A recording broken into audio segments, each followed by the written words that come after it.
All right, peace world. Thanks for pressing play on another Pay Me No Mind sports entertainment video. I am recording this or streaming this live, but it's private, so I can get through what I need to talk about on the latest episode of The Last Days of Ptolemy Gray on Apple TV Plus, starring Samuel L. Jackson and Dominique Fishback. This episode is the fourth one. The name of it is Coydog, and it refers to this childhood mentor of Samuel L. Jackson's, Ptolemy. And things kind of pick up in this episode. Before I get into it, just wonder, um, is that what we doing nowadays? That just because someone has a different opinion than us, a different view on something, or they value a certain subject differently than us, then we just automatically write them off as hating? You know, is there no opportunity to learn something from somebody else or understand something from somebody else that maybe the other person didn't consider between person A and person B? You know, I don't know, because some of that here is taking place in this series, as far as with this second chance, or this temporary second chance of life that Ptolemy Gray has. He's imparting a lot of wisdom to to these younger characters that he's interacting with. And if you aren't willing to accept wisdom, or a different perspective from somebody else who's maybe seen more than you or experienced more than you, then what the hell are we doing? So, anyway, I don't even know why I wasted my time talking about that. Coy Dog. I just got three major storylines here that I'm kind of focusing on. One would be the blooming or the blossoming relationship between Ptolemy and Robyn, Dominique Fishback. Um, that's a major one. The other one is Ptolemy's investigation into his nephew or great nephew, Reggie's murder. He says at the end of this episode, I'm getting ready to kill a mother, MF. He tells Billy that at the gym. And then also, the third one is Ptolemy's regrets regarding his failure to keep his promise to Coydog, which was take this treasure and save our people. What does that really mean? And what did it mean to a 7-year-old boy coming out of Mississippi? Um, that's kind of the big three for me. So let me jump back to we see here how Coy Dog went out. That's what the episode opens with. We see how he met his demise. He took a chance to right the situation or exact some revenge or fight back against this Clive Miller guy. He was somewhat powerless, but he saw a moment, he seized on it, and he did what he did his part of it. He went and stole this black heart or this treasure, put it away, went and told a young Ptolemy about it, how to get to it, and then what to go do with it. And then before he could get away, you know, he had to go back and get his mama's Bible, I believe, and then things went south for him. But he took them with him. He was up there to be hanged, and he kicked the kerosene onto the guys, got them on fire, set them on fire, and took them out with him. So it wasn't like he totally lost the battle, although he lost his life.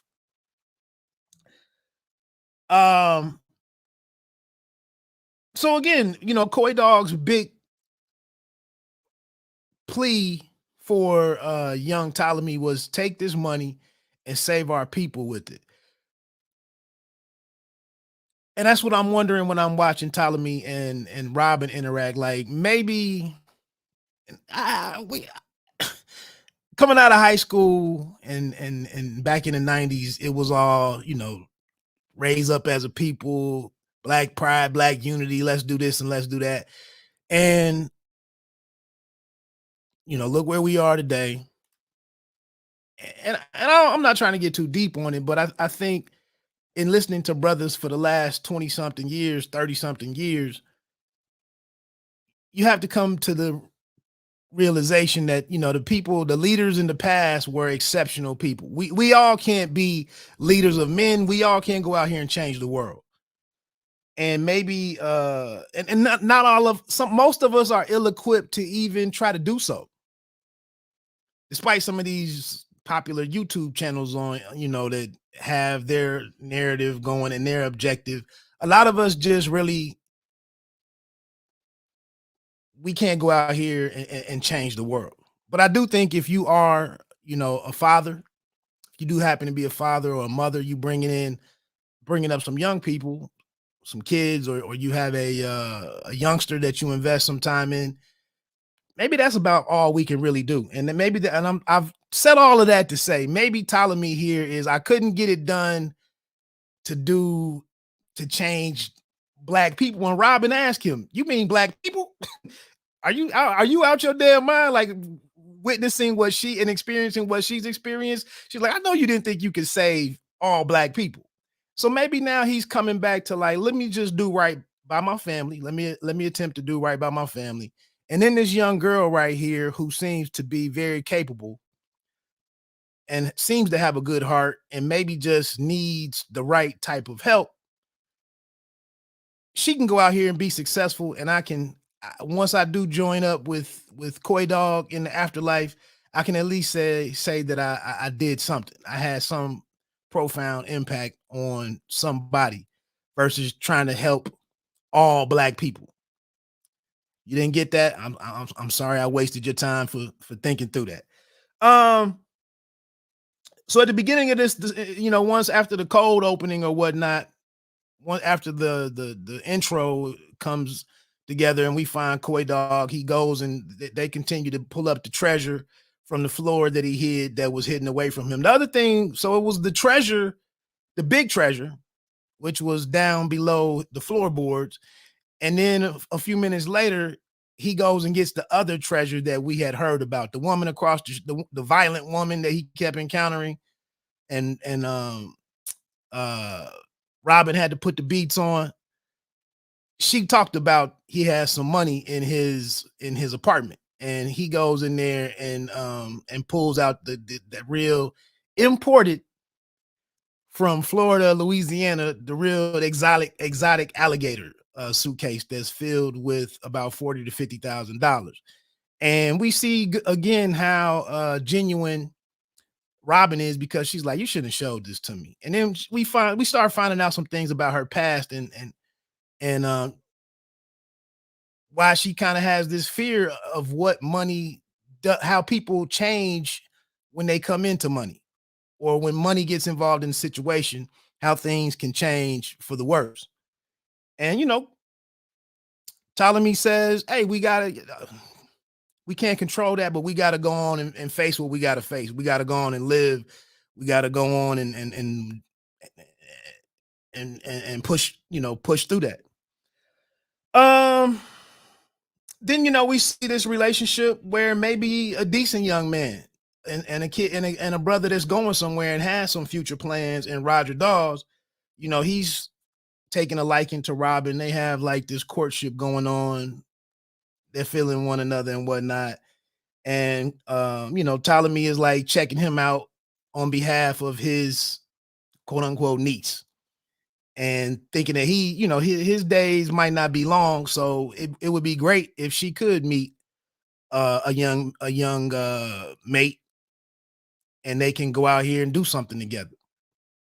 Maybe it's a new version of him and Cynthia, who we learned some different things about Cynthia, how beautiful she was and how crazy he was about her. But Cynthia had some mess going on too. They talked about that while they had to walk alongside in that park or whatever, Ptolemy and Robyn. So And we learned out, because, and that's the thing here.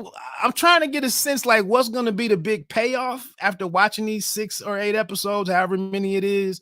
What's going to be the big payoff? We see in the pilot episode, in the opening moments, there is some big showdown where somebody is coming for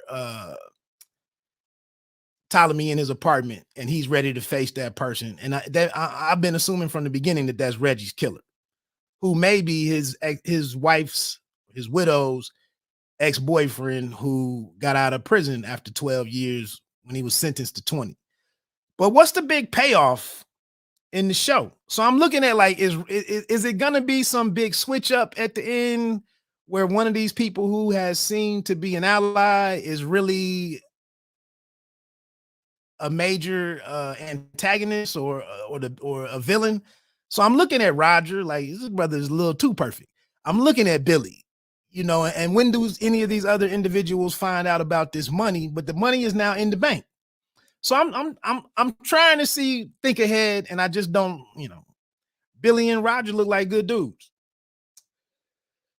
Speaking of that, Ptolemy's investigation into Reggie's murder, he asked the cops after the city comes to visit him, to pay him this visit.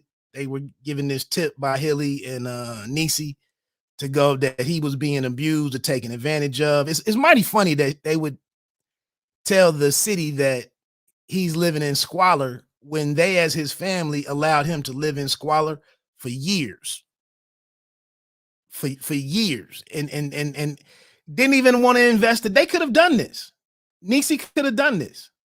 Hilly, instead of getting over on the man, could have shown some initiative and done some of this. And I guess Reggie was just he had his own family and was probably tired, frustrated. And, it wasn't like his life was where he wanted it to be either. So, maybe he never got around to actually improving things for his, for his great uncle or whatever. But this investigation, he asked the cops that showed up with the dude from the city, I don't know what the human services or whatever, but he asked the cop and he gave a wink to the brother for telling him as much as he could, on the spot about what was going on with the investigation. That basically no suspects had been interviewed. And then we know from First 48 and the different murder shows and all the different crime shows that are out there, we know that the likelihood of anything coming up after 24, 48 hours, the likelihood of the case being solved or any attention, any resources being put into the case is pretty much non-existent. So Ptolemy figuring out, I got a couple of weeks to piece all of this together and avenge, my nephew's murder. And it's going to be an eye for an eye because I don't have much time. So it's not like they can hurt me. I'm going to take care of this person before I get out of here. And then, at least I stood up for Reggie. So in doing the next piece of his investigation is to get the people back together. After he talks to Roger, he gets Roger's feedback because Roger worked on a job, the last job that Reggie had. He questions him, questions the police officer, and now he's asked Niecy to get the people who were at the repast, to get any of them together, bring them back into another gathering, a cookout of sorts, so that he can ask them questions and dig deeper into who he needs to square up with to make, to settle that whole beef with Reggie's death. Then the other thing here that I mentioned, Ptolemy's, what's the thing that's going on, the trauma and everything that's going on in his head, living with regrets, disappointment. He kind of shut down after Cynthia,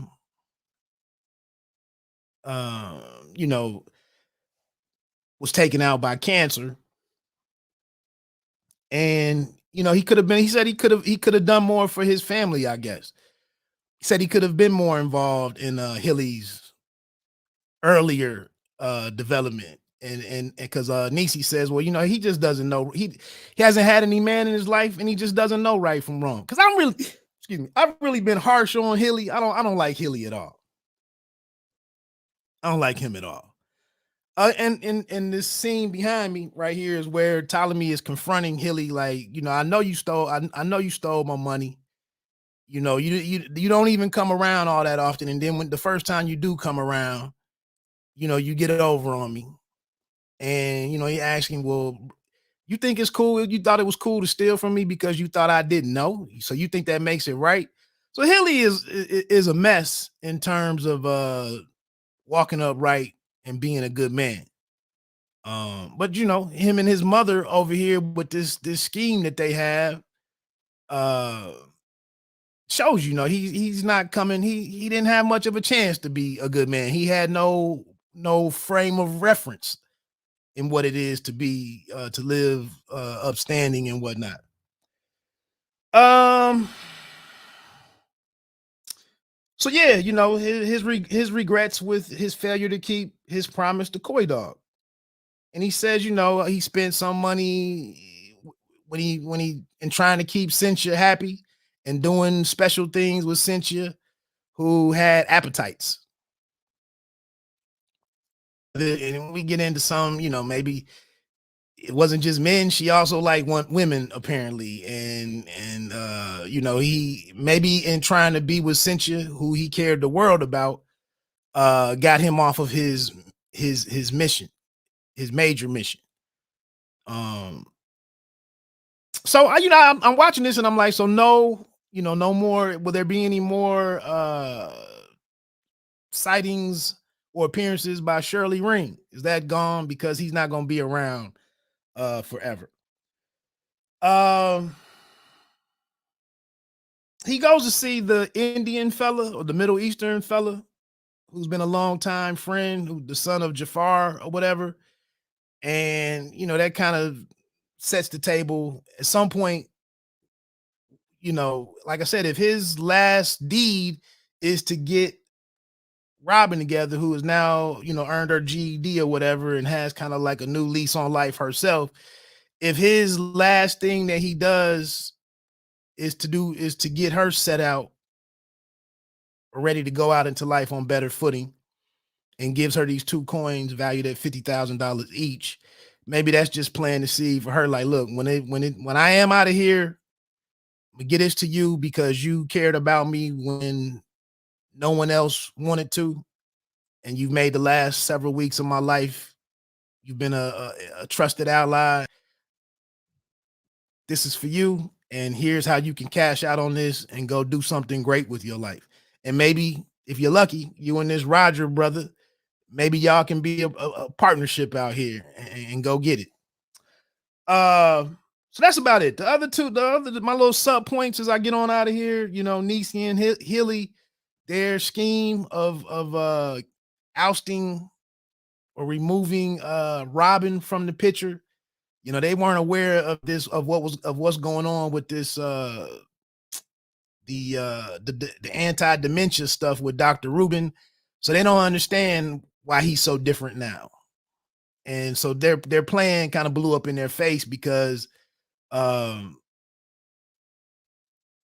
the city shows up, when this human services person shows up, he doesn't find the beat down, the smelly, living the way he doesn't find that guy. He finds a man with a sharp mind who seems to be very independent still.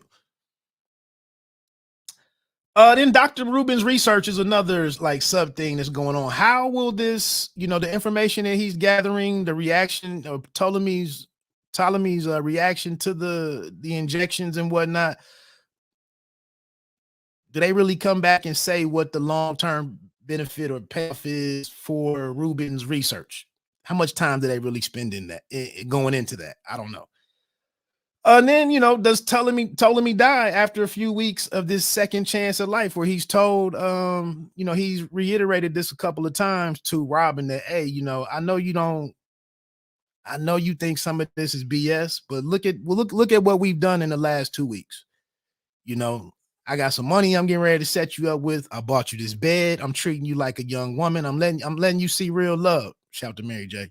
I'm letting you see what real love looks like and how people who love one another should treat one another versus just only interact with somebody when you can benefit from it. Um, and he says, he reminds her that, you think you're a rotten person. You wished that your mother, who was addicted to crack and doing wrong by you and getting you off in a terrible life for a young person and saddling you with all of this bullshit from the beginning from the outset of your life. And so you think, your self-esteem is all jacked up and you got a lot of baggage as a 18 year old girl. By the way, she just turned 31 and she's pulling off her late teens, phenomenally in how she looks as Robyn. He said, and she says, she breaks down and cries and said, you're the only person that I've really developed this type of attachment with. And I don't want to lose you. And, I just get this. And here you are, this was risky. I would have taken you like you were versus taking you how you are now and maybe only being here for another week and a half or 2 weeks. And he's like, nah, I know you feel that way, but trust me. He's like, what I'm coming out of, where the darkness that I've been living in for the last so many years, I need these 4 or 5 weeks being as sentient, as lucid as I am and capable, and then being able to do what I need to do by Reggie.